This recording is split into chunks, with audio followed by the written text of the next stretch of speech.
Hi guys, and welcome back. In this week's news, we're going to cover BMW's new release of the 3 Series G20. Now the car was shown at the Paris Motor Show last week. Sorry we didn't cover it last week, I've been away, so this is the first opportunity I've had to talk about the car. Now the 3 Series is a very important model for BMW. It is their best-selling model, and they reckon that they've sold 15 million units since the 3 Series was originally launched. Now, the G20 is going to be very important going forward to see if they can maintain their high volume of sales that they have done for the previous generation 3 Series cars. Now, the car has been revised heavily from the previous generation 3 Series. As you can see from the styling, it's completely different and a departure from the old designs that BMW have been using. The front of the car has a very distinctive look with the joint kidney grills that is common between all the new models.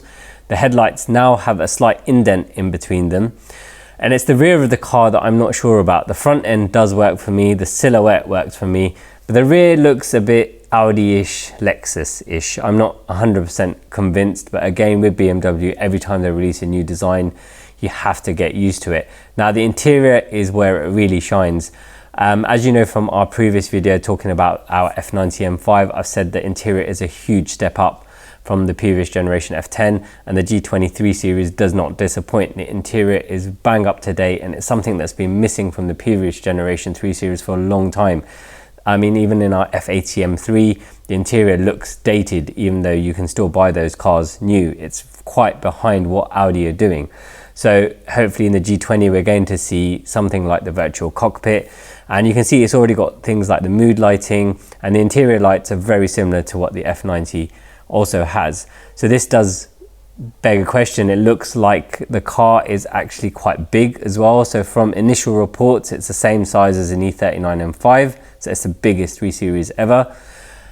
So where does that leave, the 5 Series? Are people from the 5 Series now going to move down to the 3 Series because it's the same size? Is it going to offer that level of refinement?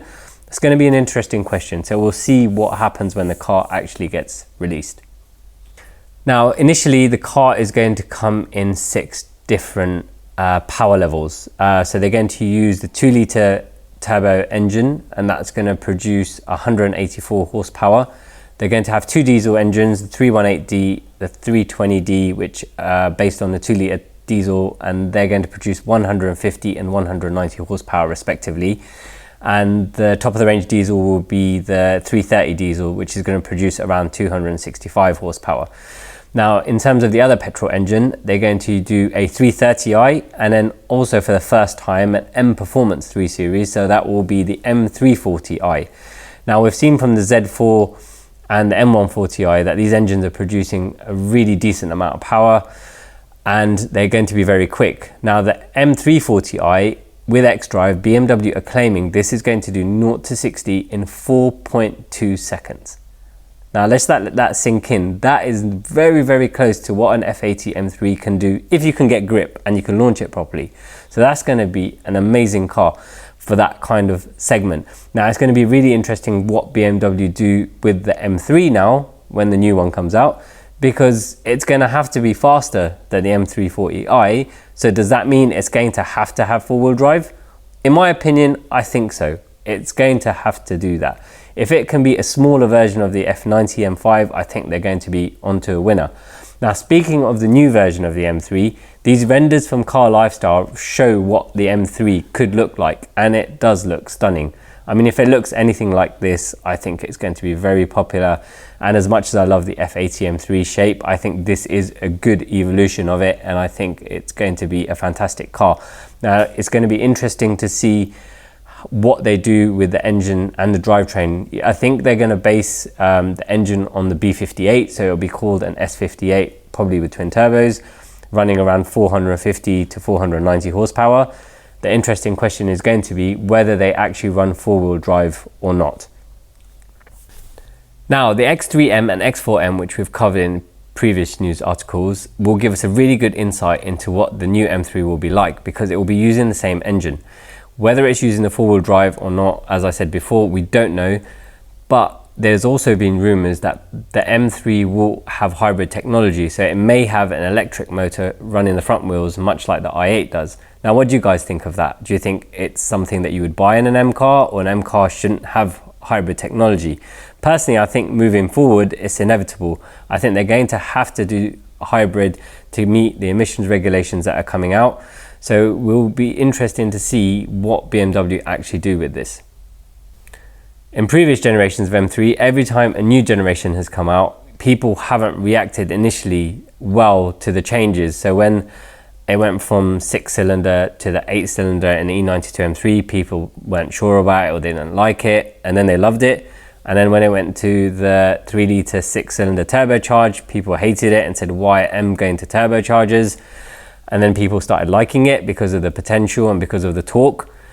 And now the next step is possibly hybrid. So it'll be really interesting to see how people react to that. Is it an evolution that M have to follow, or should they be sticking to their roots? Now, the new M3 is not due until 2020, so that gives us a lot of time to carry on with the development on the F80, F82, M3, M4 platform. As you probably know, we are developing a set of hybrid turbos for the M3. We initially tested them out at VMAX, so we've got some more development to do on those. Initial shakedown testing was good, but we've got a lot of room for improvement. Also, we are going to release our titanium exhaust in the next month or so. This has been in testing for the last 3-4 months. We're really happy with the way the exhaust is performing, how it's holding up to high heat cycles. So, and the sound, we've got the sound perfect in my opinion.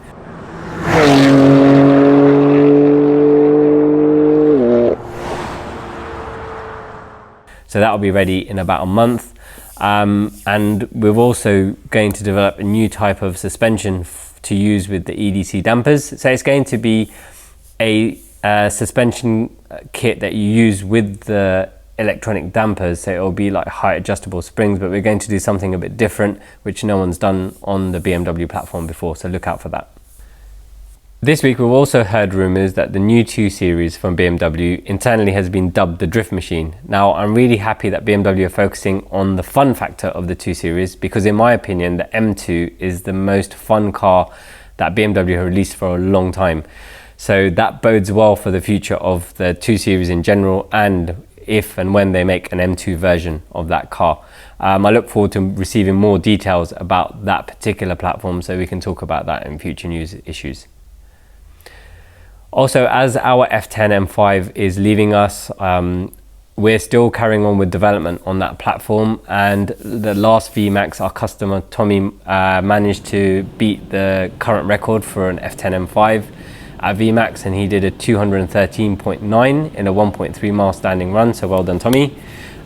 He basically beat the last record by around 6 miles an hour.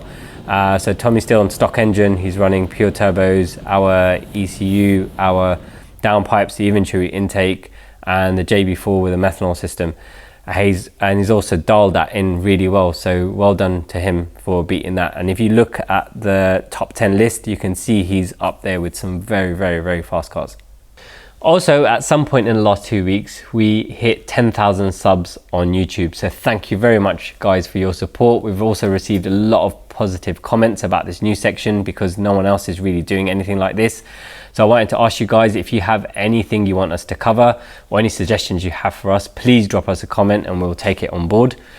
Also, if you have anything you have newsworthy that you think we should be covering in the news, if you have a scoop on something, or if you have some renders of something you want us to talk about, please send them in to sales@evolveautomotive.com and we can take them on board and have a look if it's something that we need to discuss on this channel. So that's the news. If you want to watch more BMW related news, you can watch that over here. If you'd like to watch something YouTube suggests you might like from our other videos, you can watch that over here.